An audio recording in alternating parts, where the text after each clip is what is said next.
هغوی چې خواري او محنت کوي بریالیتوب ته رسیږي. ځینې داسې خلک وي سره له دې چې د بدن غړي یې له لاسه ورکړي وي ولې همت یې له لاسه نه وی ورکړی. دوی همت او خواري کوي بالاخره بریالیتوب ترلاسه کوي. نن د خپله لاسه ګوله لاسه لنډو مرکو په لړ کې د همداسې یو کس سره مرکه لرو. سلام علیکم. خیر.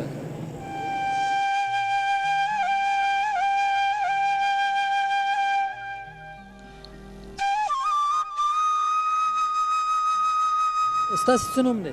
زما نوم نصیر احمد. څنګه دلته ته کارتونه خرڅوې کاروبار دې څنګه روان؟ کاروبار مې ښه دی، ګزاره کوي. ستا د بدن یو غړی له لاسه ورکړی دی، په کومه پیښه کې دغه خپل له لاسه ورکړی؟ دا طالبانو رژیم نه مخکې د بم باندې والدم، په دغه کې د بېسودو سره والدم. کوم ځای کې که داسې دغه کیسه راته ټوله؟ بېسودو کې والدم، د بنغر نه دی، مرغان لال ځنګل دی، ځنګل کې والدم. څه دې کول؟ خس مې کول. دغه کیسه لږ مکمل راته وکړه. خو خس مې کوله، بس د یو لښتۍ مې رادان کړې، بس مې نه ووالم هلته. یو ترور زوی مې راسره و، بیا هغه راوړم بخانې ته، نو تداوی لاندې ونیولم، بیا خیرانه کټ کړل، نو بس خپل کار. تا خپله لاسه ورکړې ده، کله دې ځان داسې نیمګړی احساس کړلی په ټولنه کې؟ نیمګړی خو تیار احساس کېږي چې یو غړی مې نشته. په سلو کې 50% کار شم کولی، خپل کور ته نفقه شم پیدا کولی، په حلاله دغه باندې هېڅ کوم مشکل نشته چې چاته سوال وکړم یا چاته دغه وکړم. خلک هم ښه دي، همکاري کوي، راځي کارونه اخلي. که مزاحمت ما څوک نه کوي، پولیس هم موږ سره ښه همکاري کوي، ښه دغه کوي.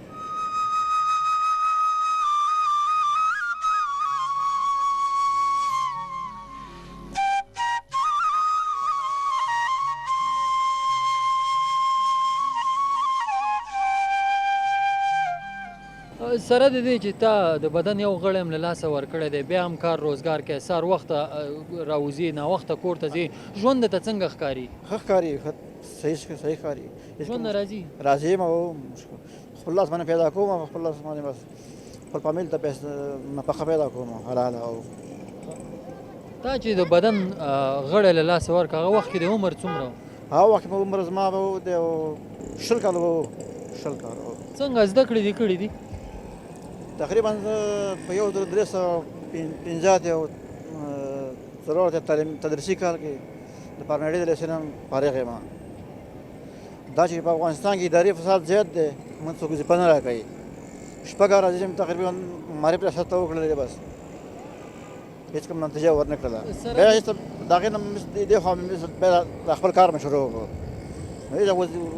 خپل کار مې ګزاره کوي. زما سره د دې چې تا زده کړې هم کړي دي، ښه مستحق کس هم یې، باید حکومت تا ته د کار په جوړولو کې مرسته در سره وکړي.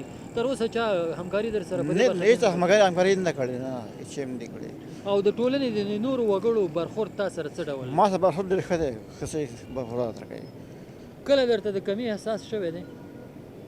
نو کمي احساس حتما کېږي. نو هغه خلکو ته ستا پیغام څه دی چې هغوی روغ بدنونه لري، بیا هم یو بل چا هغې به چې کار وکړي، حرفوي کار یاد کړي، دغه کار یاد کړي، نور ښار کې ګلکارۍ کارونه دا دې وکړي. سوال کول څنګه دي؟ سوال خو ډېره بده کلمه ده، بد خبره ده.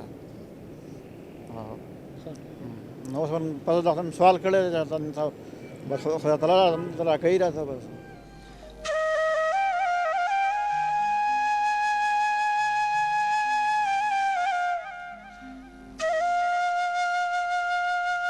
ښه، کله د کمي احساس کړی دی؟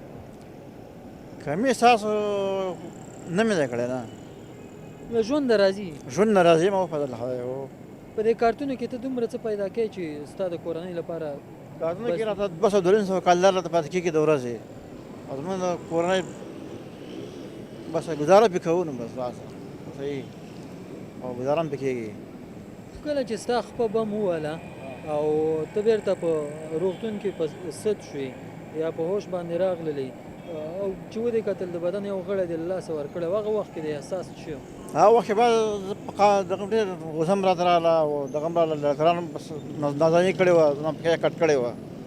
زما په خاص بزه ماته وه. هغه خلکو او هغه ځوانانو ته ستا پیغام څه دی چې هغوی ابس خپل وخت تیروي زده کړې نه کوي ابس ګرځي را ګرځي هغې باید چې زده کړې وکړي او زده کړو زمینه ډېره سل په سلو کې مساعده ده باید چې ویې کړي باید بس وخت تېر نه کړي باید چې کار وکړي خپل زندګي ځکه چې کار ونه کړي ژوند نه تېرېږي حتما به کار کوې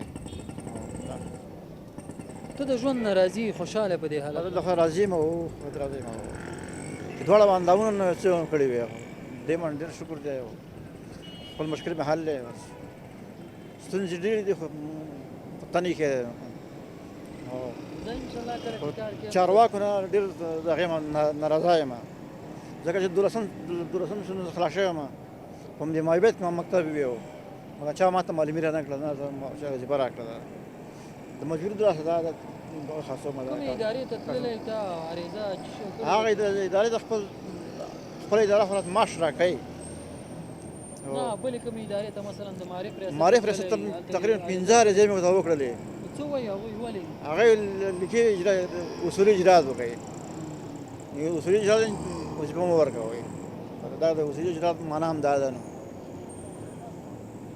15 عریضې مې هلته وکړلې نتیجه ورنه کړه بیا مې دې کارتون مې شروع وکړله او مشکل مې حل دی په دلته څه وخت کار ته راوځې بیا بېرته کور ته اته بجې کور نه روانېږم بس تقریبا دغه 9 بجو ته رارسېږم دلته زموږ کور پاس په نیټه کې دی او څو بجې کار دی تقریبا دغه 6 بجو کې زما کور ته هو